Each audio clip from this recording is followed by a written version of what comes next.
Welcome to another episode of Whitetail Rendezvous, coming to you 6 days a week as we interview whitetail experts and hear their traditions and personal stories of the hunt. Learn more about the latest gear, discover proven tips, and the latest strategies so you can make your next hunt a success. Now, here's your host, Bruce.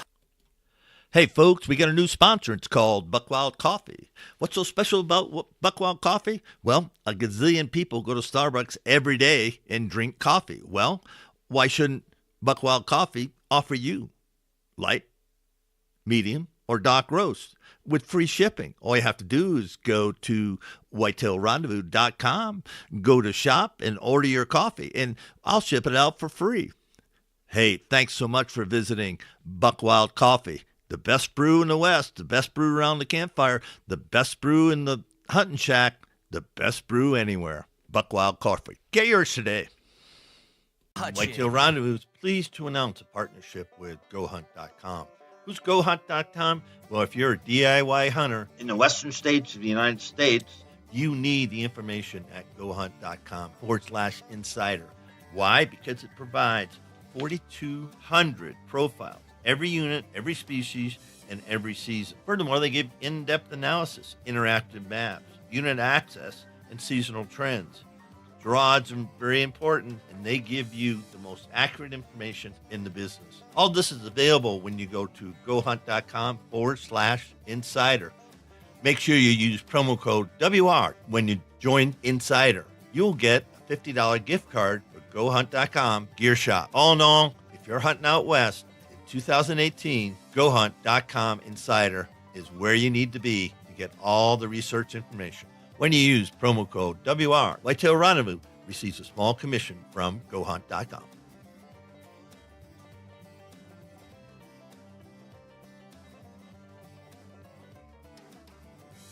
Hey folks, we got a new sponsor. It's called Buckwild Coffee. What's so special about Buckwild Coffee? Well, a gazillion people go to Starbucks every day and drink coffee. Well, why shouldn't Buckwild Coffee offer you light, medium, or dark roast with free shipping? All you have to do is go to whitetailrendezvous.com, go to shop, and order your coffee, and I'll ship it out for free.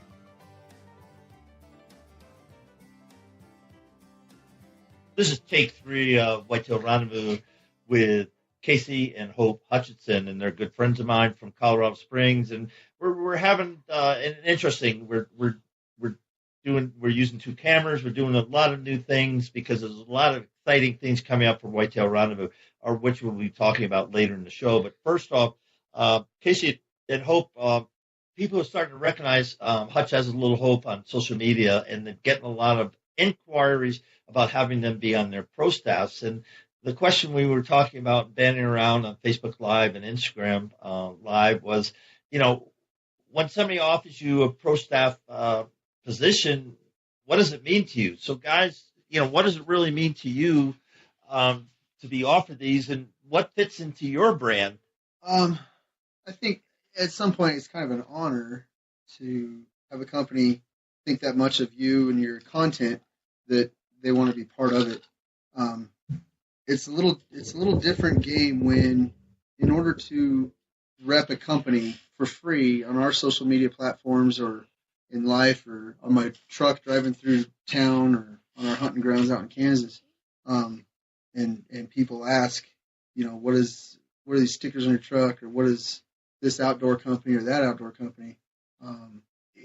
You have to really believe in the product and be able to describe it and tell them what it is. You get some companies that have requirements as far as your social media platform goes, and they want 1 or 2 posts per month about their product on your social media platform, and I'm not 100% sure that that's the direction we want to go. So we're having a lot of discussions about that, because at some point it becomes a job. Years ago, when I hunted coyotes on a competition level, and I wouldn't say professional level, but pretty close, it became a job. We were expected to go to so many tournaments every year and so many shows every year, and it zapped the fun out of it. So I took about a 5-year stint of not representing any companies and just doing our own thing. And really, Instagram, that platform, kind of brought it back for us. And we right now we're representing small companies, Onyx Outdoors, Mount Epic, Uptight Gear, Shield Mountain Outdoors, elk calls, and it's really a cool relationship with those people. Is they're small companies. They don't have a big name. They're out there. We just got picked up kind of like a brand ambassador for Onyx Hunt, and that opened a few doors for us, which is really cool. We're excited about that. It's our first big company that we're representing. But their requirements weren't out of line at all for the we're going to scratch your back, you scratch my back relationship that you should have with these companies. A lot of companies want the posts. They want their product on your page because you have the followers or the content, and it really just takes the fun out of the hunting. It takes the fun out of the field. Is a good way to put it. You were telling me about your turkey hunt, and you were hunting, and all of a sudden you're taking more pictures, and Hope kind of said, "Wait a minute, what's up with that, Hope?" It gets annoying, I guess, because he has to have the right angle and the right lighting, and I'm like trying to focus on hunting, and he's over here taking 50 pictures so he can post the right one. I mean, I get it. I mean, I totally get it, but I have my brain on other things than taking photos. Yeah, because it is a job, and if any of you have ever seen how they shoot a video or do a photo shoot for any product, it's a lot of work, folks. It really is. And to get good quality photos for the products that you're repping, it isn't a one and done. No. It's a lot of photos, and you might get 1 out of 100 that really tells a story about that product. And so, there's a lot to this game in the outdoor world, and with Hope and Casey, they truly love to hunt together, have a blast together, and it's hard to figure out. So if you got any suggestions for them, please reach out to them at Hutch has a little hope on Instagram. That's the best place to reach out to them, or send me an email, and I'll make sure they get it at whitetailrendezvous.com. Now, tell us about your hunts last year. What happened, what didn't happen, and what are you looking forward to this year? Oh, well, our archery elk hunt in Colorado last year was eventful, to say the least. We had horrible weather, horrible wind. Every time we were out in the field, we had swirling winds on the mountain. We had It was hot. I call them snags. The trees that have been dead for 40 years are coming down in the forest, and in my wildland role, we wouldn't be in the forest at that point. They're called widowmakers for a reason. It was a little different when you're hunting, and Hope was with me. It didn't make for a fun time at all. So we ended up bailing out of the archery elk hunt. We had a run in with our magic bull one morning, and he winded us before the sun came up. So I tried to keep him around. I called to him a little bit and mewed. Got him to stick around for a little bit, and as soon as I felt that I had a shot, I stepped into my shooting lane, and he was looking directly at us, and he bounced out of there. So elk hunting wasn't very successful. So we moved on to the Kansas whitetail hunt, and we go out. We're not big trophy hunters. I don't know if anybody knows that about us, but we like to fill the freezer. And we have 3 kids, and I don't like to buy meat at the store. So we go out to Kansas for the doe season in January, and we were successful out there. How many did we get? 4, 5. 4 or 5. Yeah, so we brought home 4 or 5 whitetail does.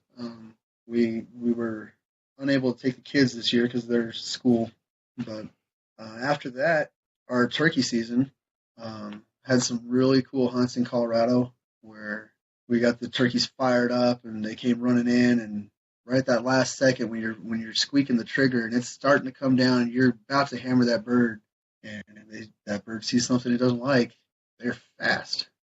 So they boogied out on us. So Colorado in the early season was rough.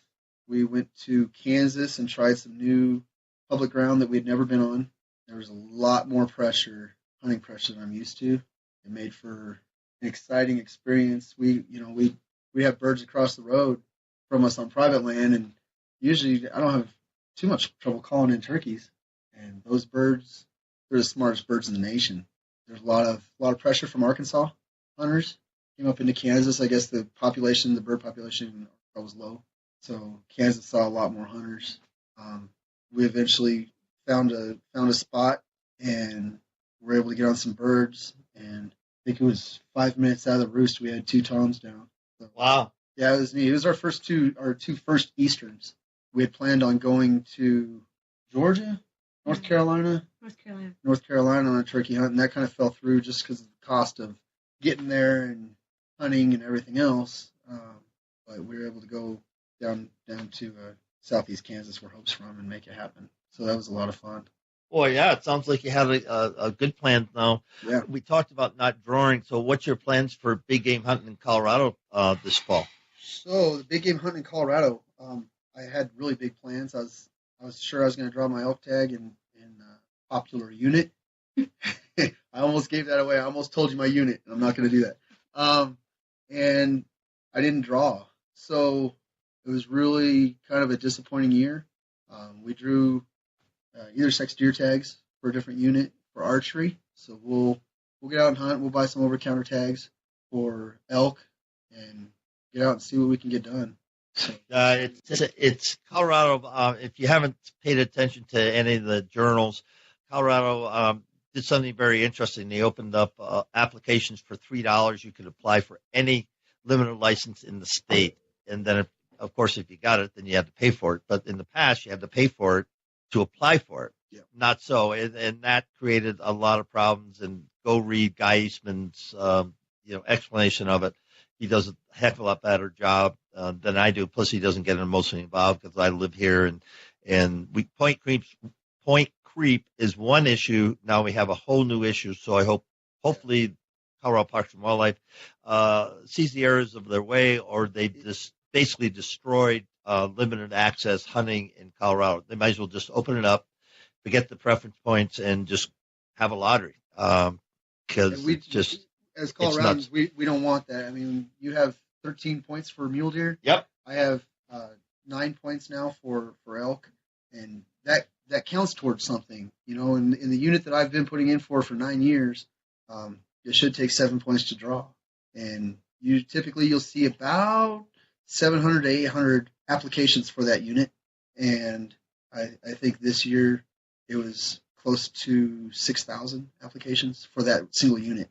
So, and the same number of tags, folks. The tag numbers did not go up. Yeah, so it made it really difficult. Hopefully, Colorado Parks and Wildlife changes that. Definitely frustrating.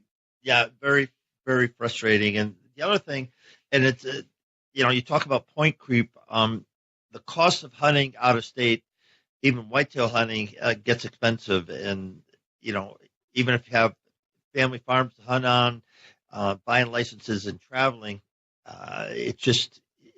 it's not as easy as it used to be. I guess I would say that. Right. And that everything goes up, and I get it. Gas is not a quarter, 25 cents a gallon anymore, Bruce. Get over it. Explain the point creep. I mean, a lot of states that don't use the point system, I'm sure they don't understand.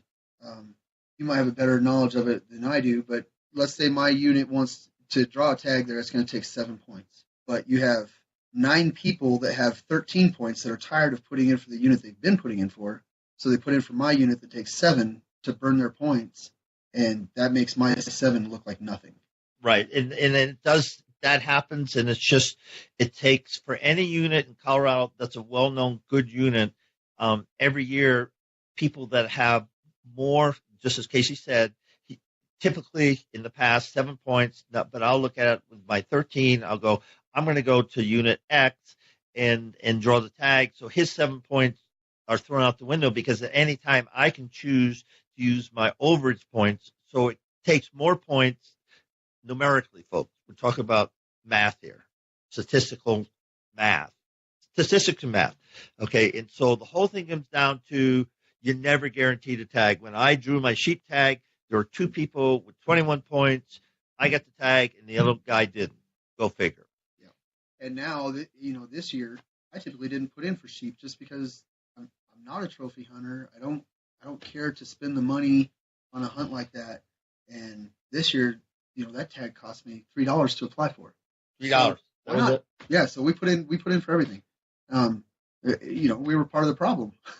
But well, and it doesn't discriminate. It's even harder if you're a non-resident. Colorado's plan that they put in place hurts you even more because there's not an expanding number of tags, but now instead of having a certain percentage of out-of-state people putting in for that tag, that just went through the roof.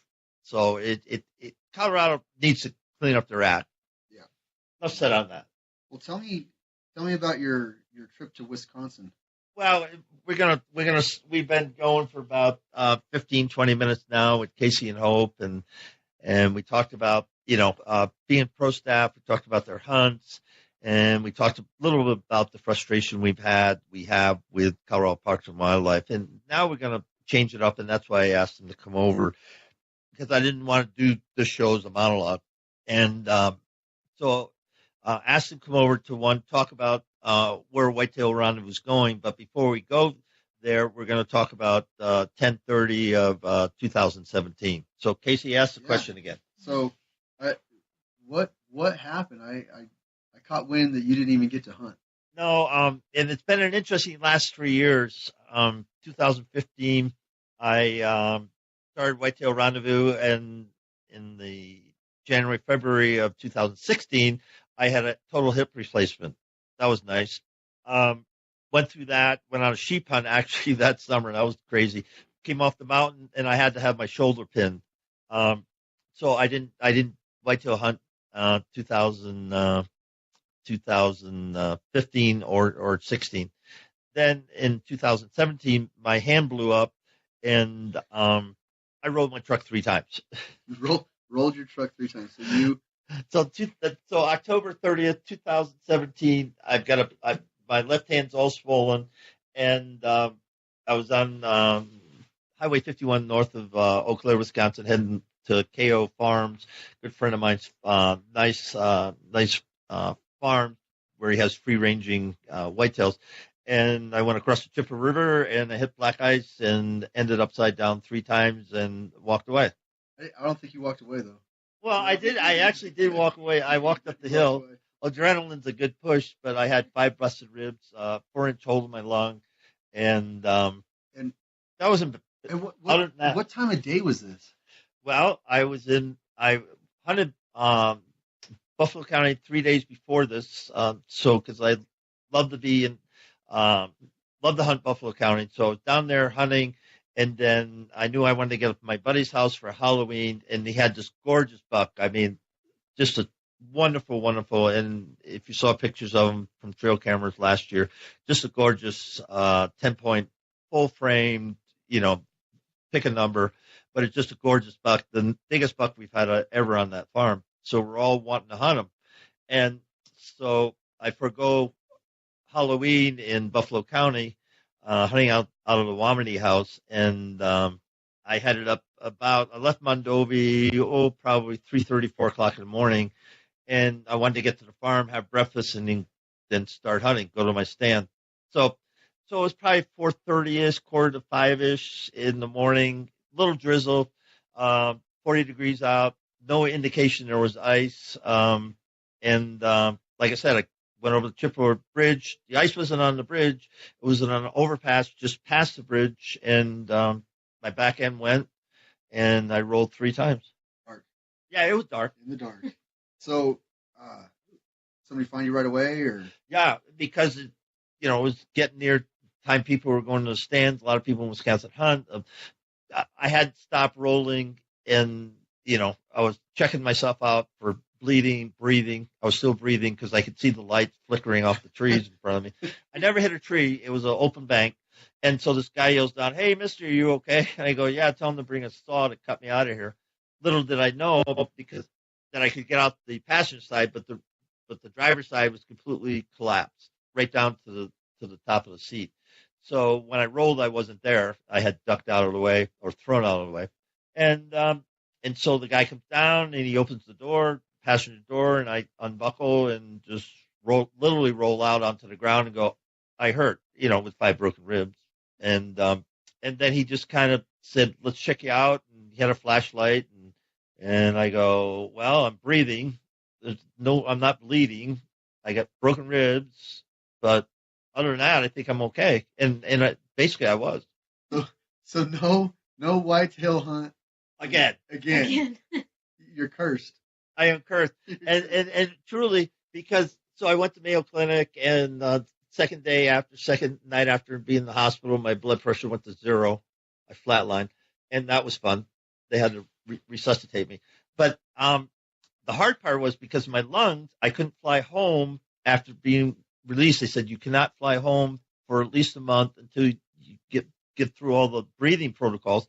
So I had to go to my friend's lake house, about 100 miles away, and every week I had to go back to Eau Claire and go through the rehab thing, and they checked my lungs. Whitetail Rendezvous is pleased to announce a partnership with GoHunt.com. Who's GoHunt.com? Well, if you're a DIY hunter, you need the information at GoHunt.com/insider. Why? Because it provides 4,200 profiles, every unit, every species, and every season. Furthermore, they give in-depth analysis, interactive maps, unit access, and seasonal trends. Draw odds are very important, and they give you the most accurate information in the business. All this is available when you go to GoHunt.com/insider. Make sure you use promo code WR when you join Insider. You'll get a $50 gift card for GoHunt.com Gear Shop. All in all, if you're hunting out west in 2018, GoHunt.com Insider is where you need to be to get all the research information. When you use promo code WR, Whitetail Rendezvous receives a small commission from GoHunt.com. And blah, blah, blah, blah, because they don't do anything for busted ribs, just my lungs. And then they finally released me, so I got home, in time for Christmas. I was home sometime after Thanksgiving. But we really, on the farm I hunt along the Baraboo River, we had the worst year in 35 years. We killed 2 8-point bucks, and this is a farm that every so often we'll take a 170, a 180, but we'll take mature bucks. And everybody's pretty clued into mature buck hunting. If you're a kid, shoot anything that's legal. Other than that, we killed, I think, 6 or 8 does were taken off the farm, but it was just benign of bucks. And I got into the side-by-side, and I said, I'm going hunting one day. I took out my crossbow, and I didn't even cock it because I really didn't want to shoot anything. But I got on one of my neat spots, and I heard a buck come down the hill. Never saw him. He winded me because of the wind going down the hillside the way it was set up. And he stood there for like 5 minutes. I never saw him, and then he just took off. And I was pretty well hidden. I was on the ground near a log and stuff. And so that's the closest I came to a deer. I wasn't going to shoot him anyway because the doctors told me, if you go out in the woods, you can do one thing: you pull the trigger. You cannot do anything else. I had 5 broken ribs, folks. So you can't field dress it. You can't pack it out. I can't do nothing. You can't hold the head up to take a picture. I can't do nothing. So I wasn't really going to shoot anything anyway. But my good friend Dick and Nikki Rogers, they put us up at the lake house, and I had one downstairs room. I had the whole den, the fireplace room, all to myself. That was the infirmary. And, for 22 days, Kath flew out, and, that was it. But that was my hunting. And I'm still recovering, folks. I wish I could tell you that I am. I'm back up walking. I was in the gym today, and there's still some residuals. But saying all that, that's a backdrop into a couple of things. One, even through it all, podcast has gone out. Whitetail Rendezvous has persevered, and I want to thank everybody that's been a guest since October 30th, 2017, because you helped me heal. It's real simple. I love what I do, and I love each and every guest that's on the show because you help me vicariously live the hunt. And it's no fun being busted up. A lot of people have situations, and hunting just keeps me going. My wife asked me, why do you keep doing it? Because I love it. What else am I going to do? I'm not going to go out and play golf now. That's for darn sure. And it just keeps me going. And because of it, we're very soon, within a matter of days, we're going to have over 250,000, 250,000 downloads. Lambeau Stadium, been there a bunch of times. There's only 80,000 people there. So I filled Lambeau Stadium 3 point whatever times. Put your head around that. No, and I'm not trying to be braggadocious, but I'm proud of that fact that I've filled Lambeau Field, over 3 times. I've had over 500 guests, of which Casey and Hope have been guests twice on the show. And they're great people, some of the greatest people in the outdoors. And nobody knows their name. They fly under the radar. Fred Eichler was just on the show, and you can't beat Fred. Fred is amazing. And everybody knows him and what he does. But, for every Fred Eichler, I've had hundreds and hundreds of people that are just like you and me, that love hunting, love the traditions of hunting, love the stories of hunting, and love to be around people who love hunting. And Fred Eichler is all that and more. He's a fun guy, and his enthusiasm is infectious. So, kudos to you, Fred. But having said that, I've been contacted by a couple of TV companies. We're in discussions with them to have my podcast be on TV shows. Who, what, where, and how remain to be seen. I've been contacted by somebody else, a major company, they want to be my premier sponsor. I've been contacted by Bam Outdoors with Brian Ritchie to do some work with them. So a lot of things are coming, but here's the nuts and bolts of what I'm trying to say. It took me 3 years to get here. 3 years of doing the same thing day after day after day, calling people, touching people on social media, setting up the show, doing the show, editing the show, publishing the show, and then promoting the show the day it's published. That's 5 hours a show, folks, times 530 some shows. Figure it out. And I do that because I love hunting. And I would ask each of you to just, this year, take a kid hunting, take a single mom hunting. If you're a woman, find a gal that you're friends with and take her hunting. Take her to the outdoors. Take a kid to the outdoors, but not just on a hunt. Here's the big thing about that is that, where's my picture? I don't know, over there. Yeah, you're on that. Okay. Here's we got multiple cameras going, so it's really funny. So here's the deal. Here's truly the deal. To take a kid hunting and put him in a blind and have him shoot a deer is great. Take him turkey hunting, have him shoot, take him catch a fish. Now the thing is, have them gut out that deer, have them clean that turkey or that fish. Then say, Johnny, the next thing we're going to do is I'm going to help you cook it. You're going to help them make a meal. Then you're going to say, Johnny, do you want to do this again? Yeah, I'd love to go next year. Okay, here's the deal. You got to come out and go shed hunting with me. You got to go out and put in food plots. If you don't put in food plots, clear shooting lanes, do something. You got to go out and help me with the stands. You've got to become a 365-day hunter to understand what it means to hunt. Hunting isn't pulling the trigger, folks. It's the whole experience. It's the journey. It's guys like Casey and Hope that I've met through Whitetail Rendezvous, through Instagram. Okay, now we're building a relationship, and hopefully we'll hunt together, and that would be a blast. But the biggest thing that I want to leave as my legacy, the last time Whitetail Rendezvous doesn't produce a show, and that's going to be a few years from now unless I'm dead, but is that everybody who comes on the show and listens to the show thinks about them as being an ambassador for hunting, not a basher for hunting, but an ambassador for hunting. Because we're all in it together. I don't care if you drive a Ford or Chevy. I really don't care. I shoot a crossbow because I got a pinned shoulder. I shoot rifles, and, I like Rugers. I don't really care what you do, but you're participating in the greatest journey that we have in North America, because we have a North American model, not a European model. And check that out. In Europe, you have to be flippin' rich to hunt. You have to pay to hunt any place you go. You have to buy a beat to fish on a stream. You have to do all those things, and it's very expensive and very regulated. You think regulations are tough here? Go to Europe. Just go to Europe, and it just blows your mind. Some places you can't even hunt. So we're very fortunate in North America to have the model that we have, but it's up to each and every one of us to be the best ambassador for hunting.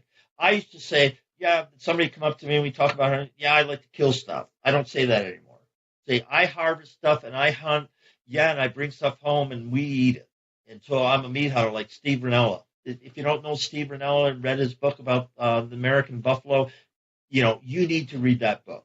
You just need to read that book because it'll tell you how we're all tied into this together.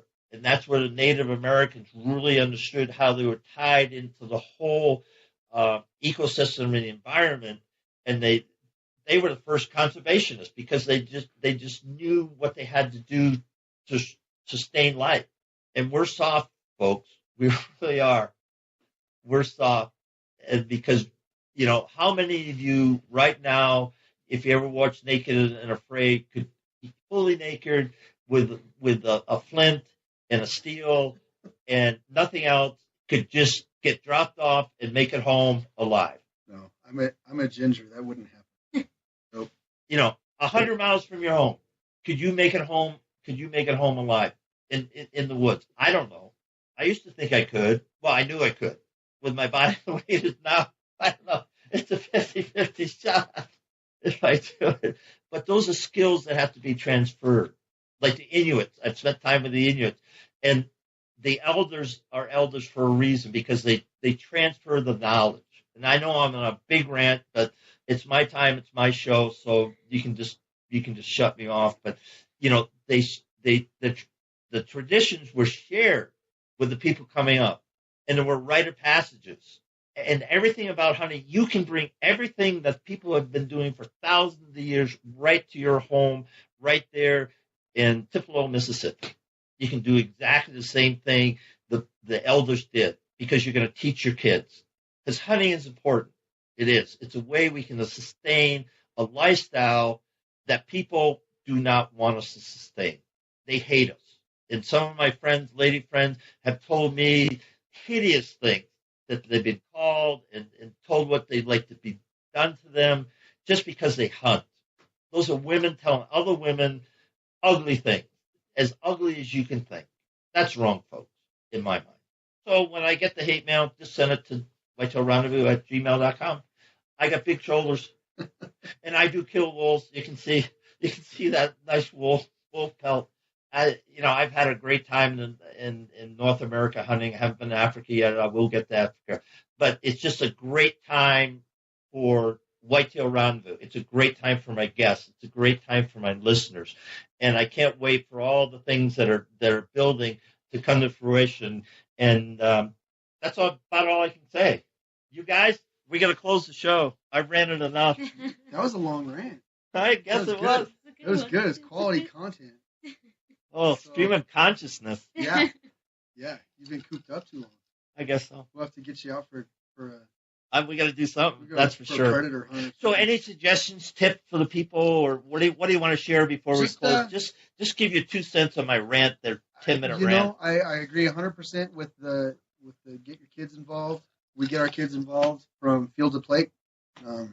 We use the hunting and anything outdoors as an incentive to keep their grades up and their behavior in the house. So it works. It's the same as playing sports for the kids. If their grades don't warrant it, then they're not going to go. And it kills me when your kid draws a tag and you can't take them because they have 2 Ds. So use it to your advantage. Get the kids out there, teach them, like you said, teach them all the way through, from field to plate to processing, making summer sausage, making pepperoni sticks. However, get them involved. If you go back, I don't know, a month or 2 in our Instagram, you can see our kids are knee deep in whitetail hamburger making burger. They love it, and if that's something that you can see that love in their eyes for what they're doing, that's something they're going to do as adults. They're gonna keep the tradition going, and that's not something that either one of us had. This is all Hope and I are all self-taught. We didn't have parents that hunted. We didn't have those opportunities as a kid. So it's all self-taught, and my experience in the woods comes from scouts. Get your kids involved in scouts. Absolutely. It's invaluable. So, especially if you're going to be in the field. We had a friend come from the Flatlands, Iowa, and we had to leave the elk hunt. Our vacation time ran out, and he said, "I'm going to stay." And I said, "Okay." He was in the Sangre de Cristo mountain range, and I said, "If you go down, you hit the Rainbow Trail. If you go up, you hit Timberline. You've gone too far. If you go down and hit the Rainbow, hang a left, it'll take you back to where you need to go." And he called us the very first evening. We left around noon. He went out for an evening hunt. He called us around 7 o'clock in the evening. I said, "I'm lost." And yeah. So, Whoa. but it wasn't, it was like 14 texts that said, "I'm lost." And I tried calling him. He didn't answer. The cell service in the Colorado mountains is Bad.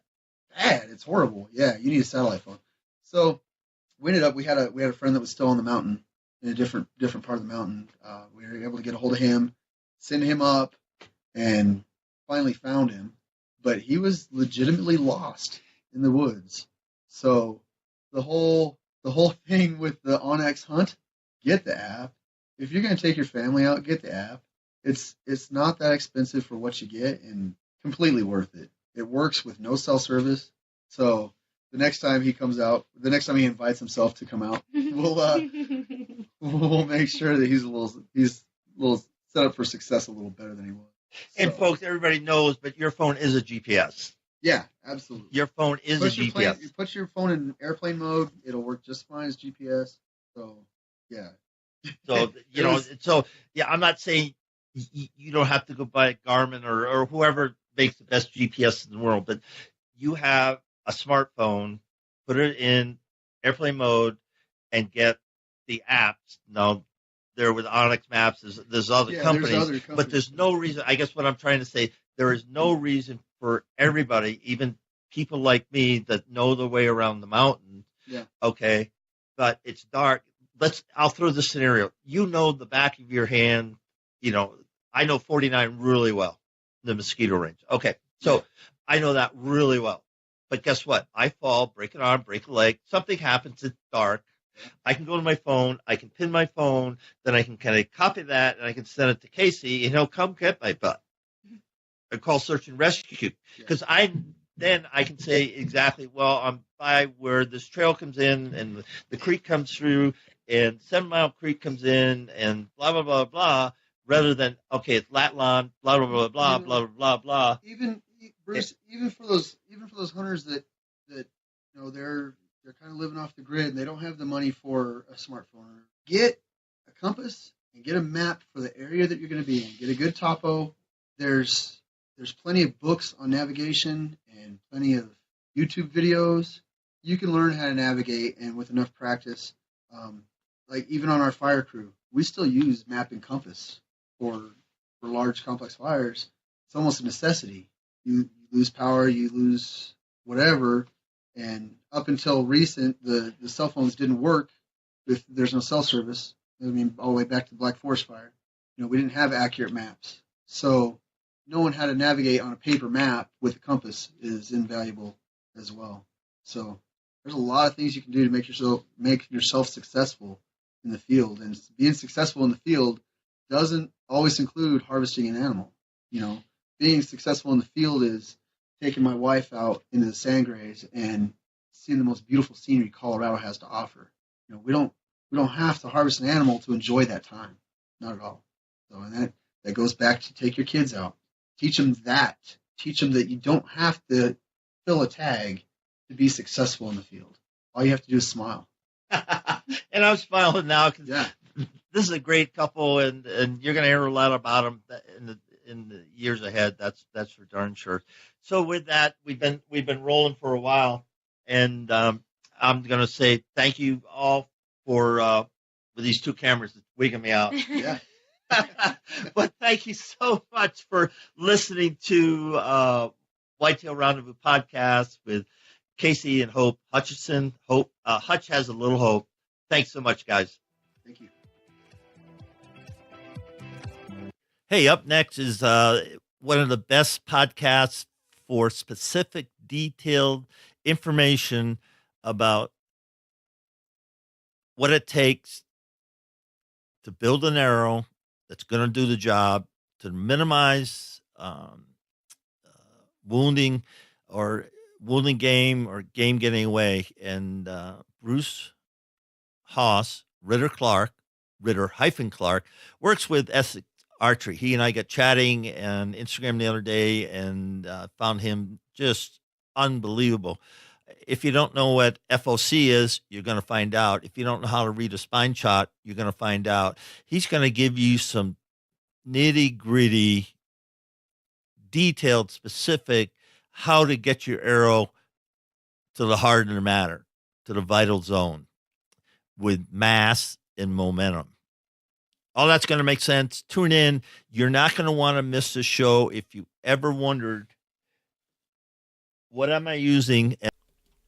Hey, folks, we got a new sponsor. It's called Buckwild Coffee. What's so special about Buckwild Coffee? Well, a gazillion people go to Starbucks every day and drink coffee. Well, why shouldn't Buckwild Coffee offer you light, medium, or dark roast with free shipping? All you have to do is go to whitetailrendezvous.com, go to shop, and order your coffee, and I'll ship it out for free.